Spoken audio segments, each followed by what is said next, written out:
Hey guys, how's it going? Welcome back. It's review time on the Mathews mission Hammr. Hammr without an E. Interesting. Well, hey, it is their thing after all. Let me go put this back up in the rack and we'll talk about this bow. Alright, so I've had this bow for almost 2 weeks and I've had a chance to do an awful lot of shooting with this thing. Work out a few bugs. My cams fell out of time, so we had to get them reset and everything's hunky-dory again. And I had to get the peep sight completely replaced because, well, I put a new rubber band on there, like the tube thing. And I guess the old one was already stretched out enough that, yeah, it was fine, but it was getting a little aged, so I wanted to put a new one on. And even though I cut the same length, the new one, of course, is a lot stronger. So go figure, length's different, I don't know. But the peep sight kept falling out on me once I changed the rubber on it, and it just drove me nuts because I made 2 trips even the same day back to the archery shop to get the thing put back in. So anyways, I got home and yep, first shot, boom, gone, and too late. He's closed for the day and of course shut down for the weekend, so I had to wait until after the holiday, of course, being a Monday. Got that fixed up. He put on a new peep sight that actually locks in with the string. Like it cannot move up and down and there ain't no way it's coming out. And it's like, perfect! Now we're talking. So that is completely awesome now. And I put a lot of rounds through that sucker and everything's staying good on it. So anyways, new bows always need a few bugs worked out. And so we've got them worked out. I've almost got my new spot hog sight paid off, and I'm going to be joining the local archery club that he's a part of, and which will also give me the opportunity to be able to set up the spot hog properly because I need 20, 40, and 60 yards, and I've only got as much as basically. I think I've got close to 40 yards if I step on the neighbor's property a little bit. I've pretty much got 40 yards there, but I don't have 60 yards available to me, and I need all 3 in order to properly calibrate this spot hog sight. But once it's calibrated, as long as I don't change the weight on my bow limbs at all, so I better make sure that the poundage I want is what I'm going to be using for regular shooting and for hunting, and then we calibrate that sight. Because if you change by even 1 turn, in or out on each limb, you are so screwed for calibration on that sight. Anyways, we're gonna get that all worked out, and so hopefully I can have that paid off rather soon in time for hunting season, get all that taken care of. And in case you didn't catch the last video, we did go out to the club today. They had a tournament going on. But the president of the club did ask me if I brought my bows, and I said no. So we actually went home, grabbed the bows, and he set us up over at, they have a practice range that's separate from the tournament guys and where they're shooting. And they did have a 3D target of a buck there, which is kind of cool because I'm shooting a buck this season. And they had a hog there and some other regular targets to shoot at. So I shot at the buck at 26 yards and 13. Because my bow is sighted 13, 26, and I figured I would have 39 on my bottom pin, but turns out, whoopsie, I was wrong. So I have some little minor readjustments to do on that pin, and I'm gonna do it in the meantime anyways. I mean, I don't think I'm gonna be hunting out at no 40 yards, but you never know where the deer is gonna be compared to where my buddy and I are gonna be in our blind, so have to be prepared for these things. But I'm really hoping to have the spot hog before any of that happens, so this way it won't matter. So if the buck's at 45 yards, yeah, just dial her in and we're done and we got meat in the freezer. Anyways, the bow is fantastic. If you're looking for a great entry-level bow just even for your youngsters, this thing can really drop in poundage as well as draw length. So let's go over a little bit of the specs here on the bow. And forgive me for yawning. Oh, excuse me. I'm running on very little sleep. I had a nap last night for I don't know how many hours, but it screwed up my whole night. Anyway, so I got up early. So we got 17 inches to 29 inches for draw length. Minimum of 16 pounds to 70 pounds tops. Now, this is a bow that has dual cams, so weight also stacks. So as you increase draw length, it will automatically add poundage without you touching the limbs, okay? So that's something to be aware of, and bows like this do that, okay? We have a speed rating of up to 300 FPS. Now, we have chronographed this bow. It is on my channel. Look up the Chrony test. We did chronograph it at, I believe it was 55 pounds I have the limbs set to. 400 spine, 400 grain arrows, and the speeds are there, and etc. And you can figure what that is in foot-pounds of energy. 28-inch axle to axle. I needed a smaller bow and a lighter bow than my Stinger. Now, I don't get me wrong, I love my Stinger. It's a great bow and everything else, and it's got plenty of horsepower, but it's too heavy. And it's still too heavy for me to hold that shot there, pulled all the way back for too long of a period, where the Mathews, I can hold that thing back virtually indefinitely and really concentrate and focus before I pull the trigger. And you need that sort of ability in a bow that you're shooting so that you don't screw up, because it takes one misfire and you're going to hit your animal in the wrong spot. It's gone for good, or, you know, things can happen, right? We do have a multitude of different color finishes. Mine is actually old school camo, and they have it on the website. The most current version of this actually now starts as a real tree finish as opposed to the old school camo look. Because that bow is about 3 years old, but it's also brand new too, because it was only sold to me first. It's the way how inventory versus sales work, and even though it was used in the club for, I guess, his local thing in his shop, anyways, for teaching or whatever. But either way, it's a brand new bow, brand new warranty, and it's all in my name, so we're all good there. But anyway, so they now have it in real tree camo is the one main finish. We have a 6 1/4 inch brace height as well. Now the maximum, like I said, is 29 inches, minimum 17 inches, 16 pounds to 70 pounds. 16 pounds, pretty much any youth should be able to pull back that's at least, you know, 8 to 10 years old, 12 years old. I don't see any problem. I mean, get your kid tested, because some kids are stronger than others too, even at younger ages, right? And there is a couple of reviews up here, and the one I'd like to touch on a little bit in a minute. But at 29 inches draw, for example, the minimum weight this bow does is 40 pounds, maximum is 70. Now, I'm a 28-inch draw left-handed, and they do have, by the way, all their bows left and right-handed, same price, and same finishes apparently. So at 28 inches, the minimum I can drop my bow to is 37 pounds with a maximum of 70, okay, and that's at 28 inch. And there are a lot of half-size steps with this too, because you do have a 28.5, you got a 27.5, the 27, 26.5, 26, 25.5, 25, 24.5. Now at 24.5, you also drop to 33 by 66, and at 25, you're at 34.67. 25.5, you're at 34.68. 26, you're at 35.69. So not much difference in 1 pound anyway. When you take this bow all the way down to 17 inch, you're at 15 pounds, according to this, by 33 pounds. 17.5 is 16 by 36. 18 inches, 18 by 38. So you see how the stacking system works, right? But anyways, and you've got a quad limb system on this as well. Now, when you buy this bow, by the way, it comes naked. Like, it has one string silencer attached to it. It has the string stop on it. It obviously has your guides for your cables, because it has to be there either way, right?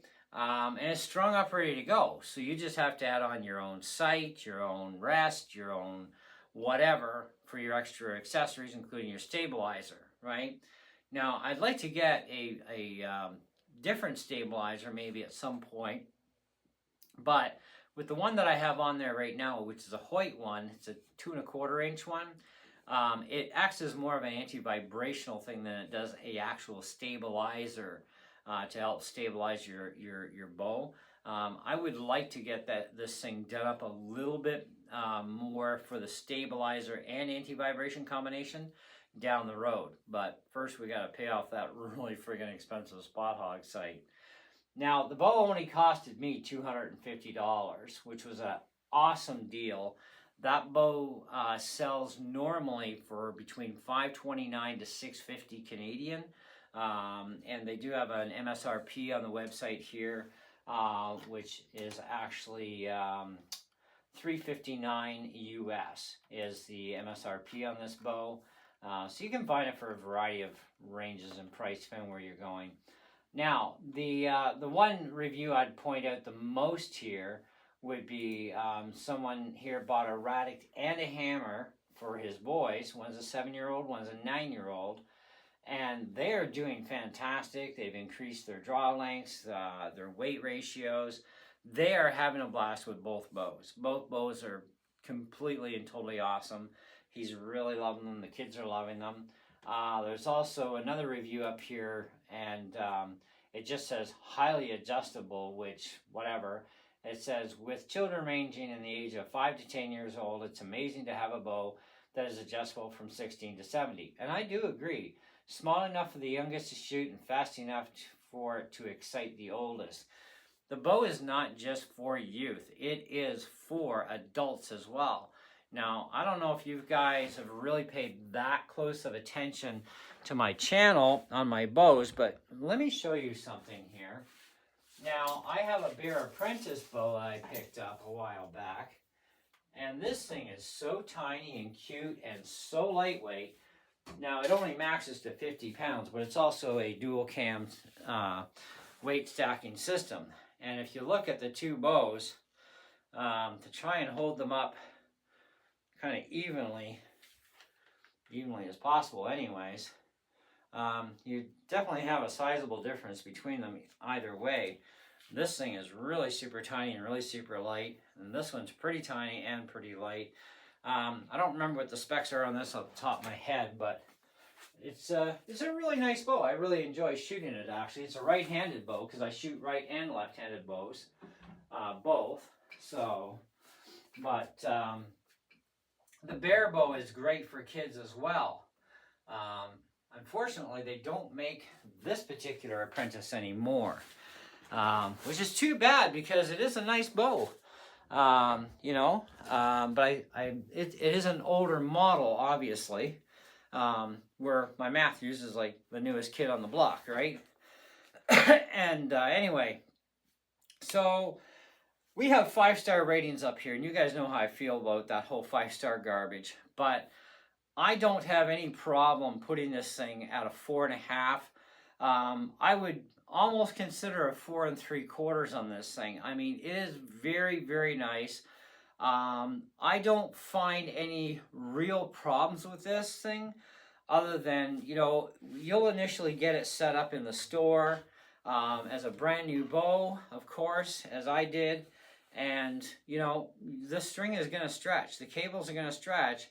And if you had it sighted in really good, and then all of a sudden you're all over the map and it's not you, then take it back and get them to check the cams, because the cams probably went out of time, which is exactly what happened to me.